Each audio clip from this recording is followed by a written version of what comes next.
어렵고 복잡한 뉴스를 쉽고 재밌게 만나는 알고팡 보고팡 팡팡 뉴스 시간입니다. 미디어 제주의 김은혜 기자와 함께하는데요. 오늘 키워드 제주문화예술재단의 4년 전과 오늘 그 평행 이론에 대하여. 네, 오늘 키워드가 좀 기네요. 네, 오늘은 제주문화예술재단이 현재 추진하고 있는 아트 플랫폼 조성 사업 관련된 얘기를 해보려고 했는데요. 제주도의회가 사업 원점 재검토를 주문을 하면서 사실은 뭐 현실적으로 사업 진행이 쉽지 않을 거다 뭐 이런 의견들이 있었는데 막상 얼마 전에 재단이 이 사업을 지금 강행하고 있어서 그런 사실이 알려지면서 좀 논란이 다시 되고 있어요. 그래서 오늘 좀 내용 자세하게 살펴보려고 하고요. 또 기자 입장에서도 이건 좀 아닌 것 같은데 이런 부분이 있어서 좀 자세히 내용을 설명해드리려고 합니다. 네, 대의기관인 제주도의회 주문을 무시하고 있는 점 외에도 여러 논란이 있는 사업입니다. 아트 플랫폼 조성을 위해서 최근에 건물을 매입했죠? 네, 맞아요. 재단이 이제 지난 9일 그 재단 이사회를 열어서 그 제비섬 부동산 매입을 위한 그 예산 심의를 하고 통과를 시켰고요. 그리고 다음 날인 10일에는 제주도 승인도 얻었고, 그리고 11일에는 제비섬 건물에 대한 그 잔금, 매입 잔금을 다 이제 치르면서 소유권을 가져왔습니다. 재단이 이제 그 리모델링비만 확보를 하면은 재단이 애당초 이제 하려고 했던 사업을 제대로 시행을 할 수 있는 그런 상황인 거예요. 네, 깊은 얘기를 나누기 전에 우선 이 사업의 개요를 좀 살펴볼까요? 네, 논란이 된 사업은 이제 앞서 계속 얘기했듯이 아트 플랫폼 조성 사업이라고 하는데 네.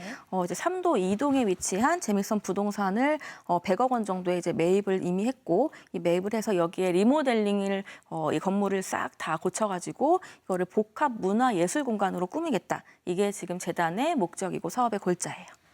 네, 사업 내용이 처음 알려진 시점 4년 전이었죠. 100억 원 부동산 매매 계약에 계약금이 2원인 반면에 계약 해지 위약금이 20억 원으로 설정이 돼서 논란이 있었죠. 네, 중요한 얘기 잘 또 짚어주셨는데 이제 아트 플랫폼 사업이 2018년 5월에 이 주민 설명회 통해서 처음으로 도민 사회에 이렇게 수면 위로 올라왔고요. 바로 다음 달인 6월에 제미섬 부동산 그 매매 계약이 체결이 됩니다.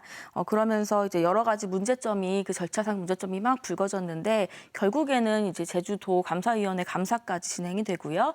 또 제주도의회가 이거는 감사원 감사도 이루어져야 된다 해서 감사원 감사까지 진행이 된 그런 상황이에요. 네, 팡팡 뉴스에서 이 문제를 몇 번 다뤘었습니다. 논란이 재점화된 만큼 지적된 문제들 다시 한번 짚어볼까요? 예, 내용이 사실은 문제가 너무 많아가지고 그리고 네. 4년 동안 계속 진행된 것들이라 지금 다 다루지 못해서 조금 아쉬운데 좀 축약을 하자면 일단은 앞서 언급해주신 계약금 2원 그리고 계약을 해지하는 경우에 계약금 20억 원 이게 굉장히 좀 상식에서 벗어난 계약서다 이런 논란이 도민사회나 제주도의회 통해서 있었고요. 그리고 제주도 감사위가 지적한 문제로는 사업 내용이 이제 2018년 재단의 재산 운용 계획 안에 포함이 되어 있지 않았다. 이 점이 문제로 지적이 됐고 또 당시의 재단이 이 해당 사업의 타당성 확보를 위해서 그 기본재산위원회라고 구성을 하거든요. 근데 여기에 외부 전문가가 전혀 없고 재단 관계자만 5명으로 이제 구성돼 있다. 이 점이 문제가 됐어요. 그러니까 쉽게 말해서 그 사업 타당성을 위해서 만든 위원회인데 재단 관계자만 있는 거니까 이제 셀프로 타당성을 검토한 거다. 이제 이렇게 되는 거예요. 네, 기자님, 그리고 이 도감사의 지적 사항 중 하나로 도민사회 공감대 형성이 부족했다는 점이 있더라고요. 네, 그 얘기도 굉장히 중요한데 제주도의회 그 상임위에 전혀 뭐 사업 내용이 보고가 되지 않은 채로 매매 계약이나 이런 게 다 이루어졌거든요. 그래서 제주도 감사위가 이런 점을 문제로 지적을 했고요. 그리고 도민사회 공감대 형성 말씀 주신 이것도 주민 설명회만 딱 한 번 개최하고 이후로는 전혀 노력하지 않았다. 이렇게 감사위가 지적을 했습니다. 뭐 이 밖에도 이제 이게 제미섬 건물이 원래 신탁된 건물인데 쉽게 말해서 좀 빚이 굉장히 많은 건물을 매입을 하면서도 신탁사인 그 은행과는 전혀 뭐 여기에 대한 확약서나 이런 문서들을 보증하는 서류를 받지 않은 점도 문제로 거론이 됐고요. 뭐 당초에 그리고 부동산 매매가가 이제 100억 원으로 책정이 된 것도 감정평가가 허술한 점이 있다. 그러니까 삼도 이동이 지금 좀 쇠퇴하고 있는 그런 상황인데 여기에 대한 그 어떤 감가상각이 전혀 되지 않았다. 이 점도 문제로 지적이 됐어요. 네, 이렇게 큰 사업을 철저한 검증, 검토 없이 계약을 체결해서 연일 논란이었는데요. 당시에 도 감사위가 제주도에도 책임을 물었던 기억이 있거든요. 네, 맞아요. 이제 사업을 진행한 재단이 제주도의 출자 출연 기관이고 혈세로 운영되는 기관이잖아요. 그렇기 때문에 제주도의 관리 감독이 제대로 이루어져야 되는데 이게 소홀했다. 이제 이 점이 감사위가 지적한 거였고요. 여기에 따라서 당시 그 관련자였던 제주도청 공무원이 훈계 처분이 내려졌고 재단 관련자한테는 경징계와 주의 처분이 당시에 내려졌습니다. 네, 이때 사업이 잠정 중단됐죠. 감사원 감사도 진행이 됐고요. 이 감사 결과는 어땠나요? 네, 감사원 감사는 이제 올해 3월에 그 결과가 나왔는데요. 네. 해당 사업이 그 원래는 지방재정 투자심사 대상이에요. 그렇기 때문에 투자심사를 거쳐야 되는데 제주도나 재단이 이거를 거치지 않았고 이 점이 문제다라고 감사원이 지적을 했고요.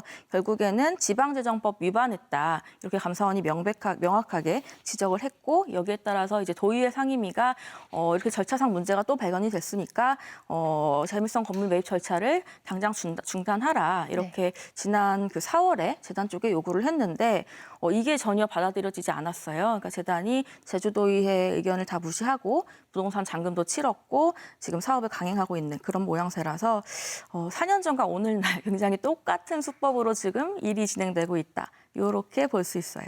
네, 4년 전과 같은 행태를 보이는 재단의 모습이 키워드처럼 평행선을 걷는 것처럼 느껴지네요. 네, 이제 2018년에 재단이 좀 어떻게 보면 물밑에서 알려지지 않게 조용히 사업을 기획을 하고 이제 부동산 매매 계약을 체결했는데 이게 2018년 4월에서 5월 이렇게 6월까지 이제 지방선거 때였거든요.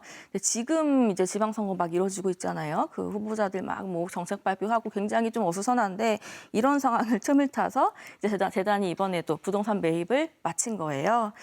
그러니까 이제 언론이나 뭐 시민사회 시선이 어쩔 수 없이 좀 소홀해질 수밖에 없는 그런 시점에 지금 재단이 사업을 이렇게 막 강행을 하고 있는 모양새라서 도의회 의견도 완전히 무시하고 이런 강행하는 게 과연 옳은가 좀 이런 의문을 던지고 싶네요. 네, 기자님 이렇게 앞서 말씀하신 여러 가지 문제에도 불구하고 어쨌든 지금 부동산 매입이 완료가 된 거잖아요. 네. 앞으로 예상되는 문제점 어떤 것들이 있을까요? 일단 제일 큰 문제는 리모델링비를 확보해야 되는 문제가 있는데 재단이 밝힌 바로는 일단 리모델링비 한 60억, 70억 정도를 먼저 밝혔었고 네. 시민단체 뭐 제중경칠련이나 이런 곳에서 말하기로는 100억 원 이상 들 거다 뭐 이런 예상도 있거든요. 이렇게 굉장히 그 많은 리모델링비가 혈세로 투입이 될 텐데 지금 재단이 가진 육성기금으로는 돈으로는 이 예산이 부족해요. 상당히 많이 부족해서 결국에는 이걸 확보를 해야 되는데 차기 도입에서 여기에 좀 협조적으로 과연 나와줄 것인가 여기에 대해서는 좀 힘들지 않을까 좀 이런 우려 섞인 시선이 많이 나오고 있습니다. 네, 도의회 협조가 없다면 예산 마련이 불가능하고 그러면 사업 진행이 어려워지는 거 아닌가요? 일단은 단편적으로 봤을 때는 그런 점이 분명히 있고 네. 다만 재단 내에서는 이제 국비를 확보해서 이거를 예산을 마련하겠다 이렇게 밝히고 있거든요.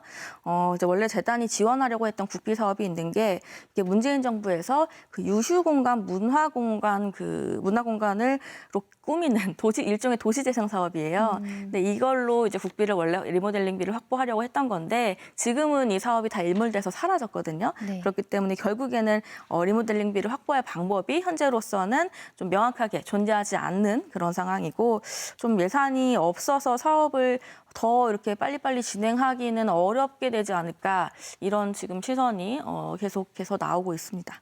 네, 그런데 새 정부가 들어섰으니까 새 정부가 이 사업에 지원할 가능성은 없나요? 물론 뭐 그럴 가능성도 있고 뭐 전혀 없다라고 제가 뭐 단언하기도 어려운데 네. 만약에 새 정부가 리모델링비 다 지원해준다 이렇게 해도 또 문제가 있는 게요. 이게 굉장히 덩치가 큰 건물이에요. 건물 보시면 아시겠지만 굉장히 큰 건물이라서 앞으로 이제 리모델링 해가지고 만약에 운영을 한다 해도 계속 그 1년에 몇 억씩 이 운영비가 계속 투입이 혈세로 돼야 되거든요. 근데 이 운영비는 또 도의회가 협조하지 않으면 또 짜기 힘든 건데 도의회는 이 사업에 대해서 지금 부정적인 시각으로 보고 있어서 결국에 도의회 의견을 지금 무시한 채 강행하는 이게 재단의 입장에서 좀 악수를 둔 게 아닌가 그런 평을 좀 내리고 싶습니다. 네, 참 여러 가지 의문이 있는 사업 관련 이슈 팡팡뉴스에서 계속해서 다루도록 하겠습니다. 오늘 말씀 여기까지 듣겠습니다. 두 분 고맙습니다.